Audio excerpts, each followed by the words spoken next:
রমজানের শেষ শুক্রবারে যদি আপনি এই একটি দোয়া পাঠ করে আল্লাহ তাআলার কাছে চাইতে পারেন, আল্লাহ তাআলা আপনাদের মনের সমস্ত আশাগুলো পূরণ করে দিবেন। আল্লাহ তাআলার কাছে আপনারা যা চাইবেন আল্লাহ তাআলা আপনাদেরকে তাই দিবেন। শুক্রবার এই একটি দোয়া যেটাকে বলা হয় ইসমে আজম, আর ইসমে আজম ধরে যদি আপনি আল্লাহ তাআলার কাছে চাইতে পারেন, আল্লাহ তাআলা আপনার দোয়া কখনো ফেরত দেবেন না।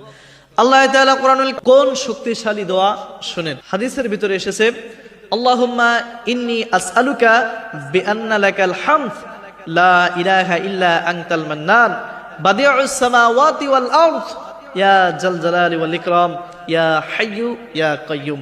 এর ভিতরে কিন্তু আল্লাহ তাআলার যে গুণবাচক নাম রয়েছে, আল্লাহ তাআলার যে ইসমে আজম রয়েছে, সেগুলোই কিন্তু রয়েছে।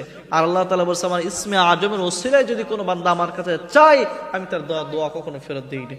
এই ইসমে আজম ইয়া জাল জালালি ওয়াল ইকরাম ইয়া হাইয়্যু ইয়া কাইয়্যুম, এই দুইটা আল্লাহ তাআলার ইসমে আজম নাম। এই নাম ধরে ধরে আপনারা ডাকবেন, ইয়া জাল জালালি ওয়াল ইকরাম ইয়া হাইয়্যু ইয়া কাইয়্যুম। আর শুরু থেকে নিয়ে চেষ্টা করবেন, শুরু থেকে নিয়ে পড়ার জন্য।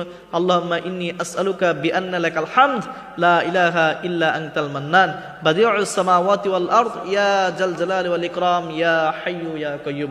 এই দোয়াটা পাঠ করে আল্লাহ তাআলার কাছে চাইবেন। অনেক